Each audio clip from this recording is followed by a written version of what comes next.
Yo, what's going on YouTube? It's your boy GZTV. We're back in the live stream space. It's been a while since I've seen you guys. It feels like we had that Drake concert, so we didn't have a recap last night. But we are here, we're winding down for All-Star break. Tomorrow is actually the last 3 games until All-Star break. I don't know why it's not showing the time I'm on stream. I'm really annoyed by that. Hold on. Alright, I guess I can't see how long I'm streaming for right now. That is super weird. But getting into some of the games, we had like 5 or 6 good games, which is always good. But let's get into it. We are first going to talk about the Heat and 76ers game. It's really surprising to see the 76ers keep so many games close. But Bam Adebayo has 23 points and 14 rebounds in the Heat's 5-point victory over the Sixers. I know Chippy loves his Heat. Great scoring, great rebounding for Bam Adebayo. This is their final game for both of these teams before the NBA All-Star break. That's obviously the case for a lot of these teams because there's only a couple games tomorrow. Heat outlast the 76ers. It is a road game, to be fair, so obviously it was a little difficult. Jaime Jaquez got to the rim a lot. Ricky Council, the fourth. I mean, there's been a couple guys stepping up for the 76ers lately, and I don't think they're like completely out of it for the season, by the way. Ricky Council, the fourth, is a guy that's stepping up and playing really good offense, and obviously Tyrese Maxey is going to be out there as usual and get some tough buckets. But looking at the Miami Heat, Duncan Robinson puts up 20. There was an interesting dispute between him and Jaylen Brown when we played them. I didn't even realize it. Bam Adebayo had 23 and 14. You get 23 points from Tyler Hero, so those three kind of just doing their thing. Getting to the Sixers, Paul Reed had 18 and 12. He made his only three-pointer. I didn't even know he could shoot threes. Tyrese Maxey had 30. You get 22 and 10 for Buddy Hield. I would have liked to see a little more out of Kelly Oubre. I can't really expect that much out of a guy like that. Let me make sure my live stream's showing up on my YouTube channel real quick. I think it is. Yeah, it is. It's just acting really weird right now. I would have liked to see a guy like Kelly Oubre do a little more. Maybe give Ricky Council the fourth a little more playing time too. I don't really know how to do that, or how they would do that. But moving on to Bulls and Cavaliers, what's going on, Chippy? We're back. This is the first video of me like actually talking to you guys since the Drake concert. Great experience.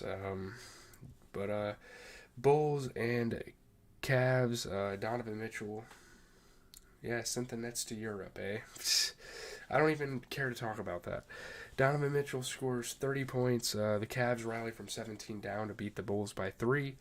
Obviously, a great scoring night from Donovan Mitchell. There's my timer. Okay. Wait, why is it stuck at 3? Okay. It's glitching out. I don't know what's going on. But yeah, Donovan Mitchell hits the go-ahead free throws with 44 seconds left. The Cavs had a comeback victory. It's almost characteristic at this point for the Bulls to choke a lead, so that's kind of what they do. The Cavs hang on. Kobe White came up short on the long 3 at the end of the game. Garland hit a huge 3 late in the game.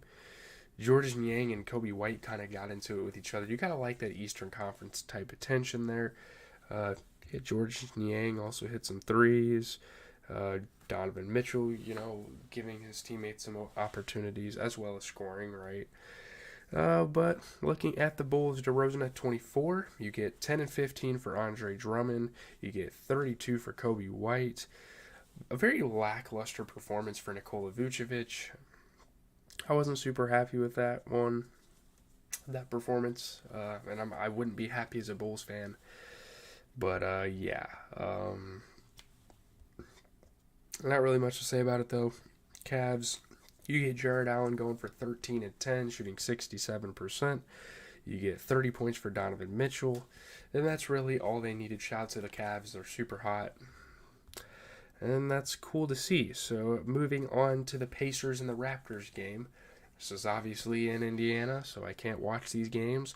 But Pascal Siakam scored 23 against his former team. The Pacers beat the Raptors by 2 heading into the All-Star break again. Obviously, Tyrese was scoring the rock at a pretty high level, passing the ball around, pretty well, and Siakam is obviously going to be one of their main scoring options, and he's a pretty good fit for this team so far.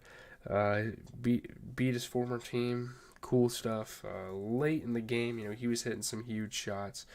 RJ Barrett tried to tie the game, that didn't go well. But Pascal Siakam was tough all game, and Isaiah Jackson was playing really good defense. You see Obi Toppin get a couple tough ones. But yeah, Pascal Siakam, 23 points, 33% from 3. You get 15 and 11 out of Isaiah Jackson, 21 and 12 for Tyrese Haliburton. So those three playing really well for the Pacers here. Looking at the Raptors, Scotty Barnes had a hell of a game, 29 and 12. You get 19 and 11 for Jakob Poeltl. You get 23 for RJ Barrett while shooting 33% from 3. I will say Gary Trent Jr. is a bit of an inconsistent player, and I've been saying that for years about him. If you've watched my videos long enough, it's a pretty characteristic thing of him to do. I don't know. They don't really have any other options, though. So there's that. Moving on into the Rockets and Grizzlies game. GG Jackson is 20. Jaren Jackson adds 18. The Grizzlies snap a skid with an 8-point win over the Houston Rockets. Yeah, it really is. People don't really talk about the East that much. Oh, I guess every 3 minutes my ticker goes off. So now we're at 6 minutes. That's interesting.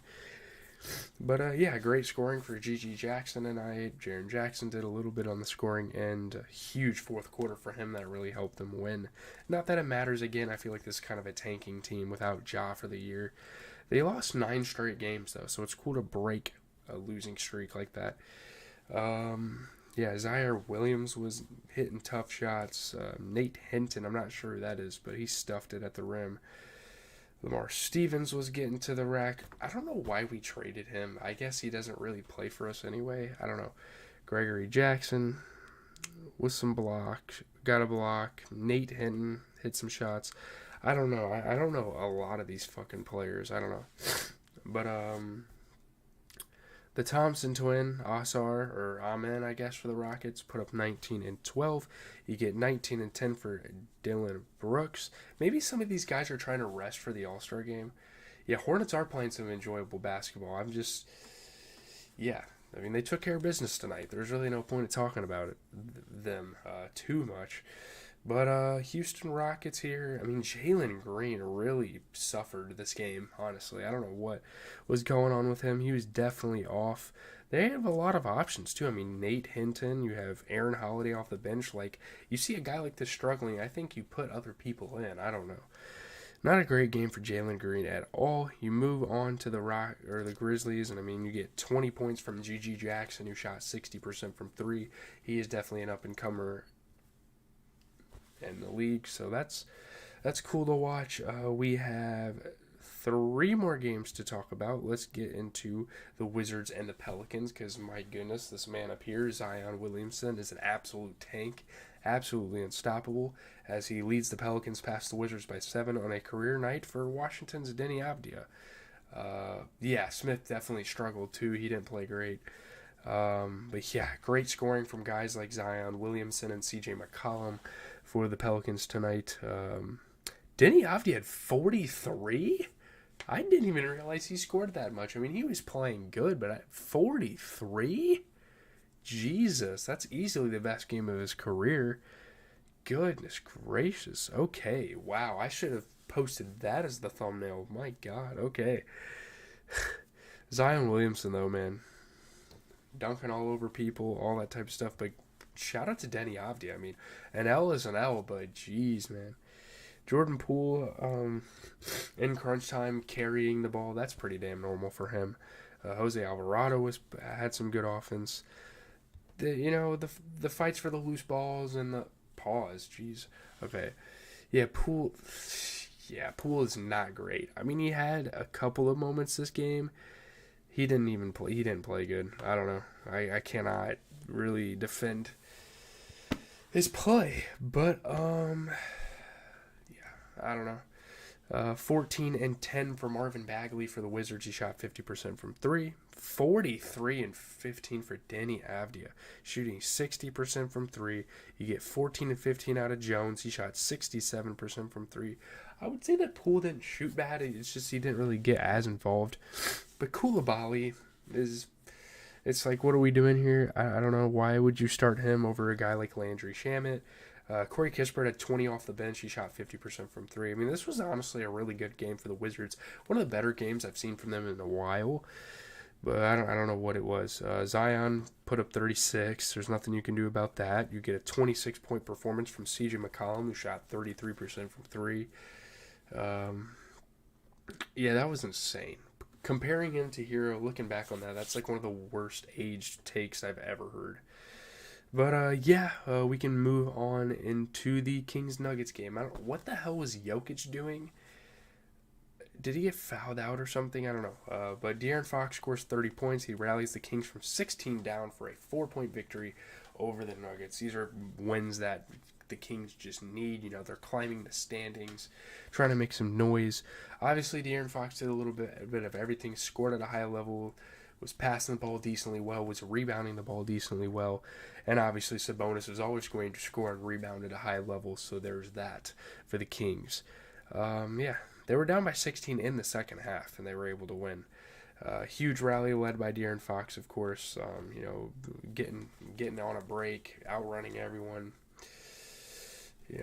Jokic obviously had a couple good playmaking moments. Christian Brown was playing some good defense. Aaron Gordon was hitting some shots. But I don't know what the hell happened to the Nuggets there. He had 4 fouls. Okay, he didn't foul out. I don't know. I was looking at my fantasy, and he didn't do anything. I was super confused. But Domantas Sabonis put up 20 and 13. You get 20 points from Harrison Barnes off of 50% three-point shooting, 67% overall shooting. You get 30 for De'Aaron Fox, so a nice little big three developed there. I mean, Aaron Gordon's the only guy that really had a good performance. He put up 25 and 15 while shooting 50% from three. I don't know.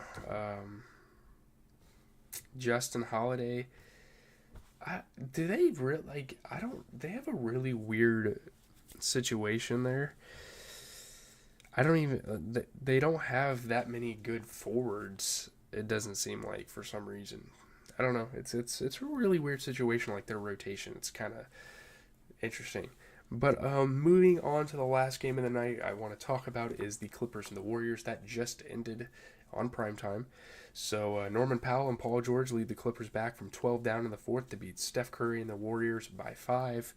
In the final 7 minutes, Norman Powell hit 4 threes, and he scored at a super high level, outdueling Steph Curry down the stretch, and huge win for them. They shine in the fourth. They had their best quarter of the game.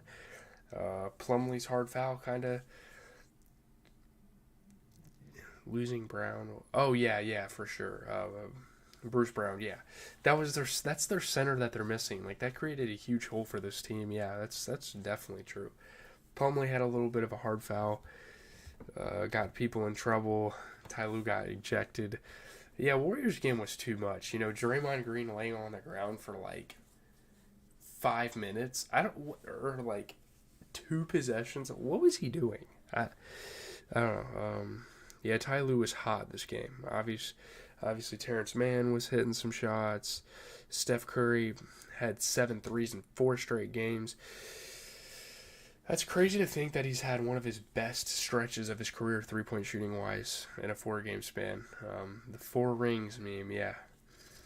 But Paul George put up 24. You get 13 and 10 for Ivica Zubac. You get 26 for James Harden. You get 21 for Norman Powell. So just a really good game for the Clippers, to come back and win this game. I'm rooting for them. I really like the Clippers. Like, I'm obviously a Celtics fan, so if they ever get eliminated, I'm rooting for the Clippers. I don't care. But moving on to the Warriors, Steph had 41. Like, there's not really much more he could have done. Podziemski off the bench had 25, made all of his threes, shot 75%, played great.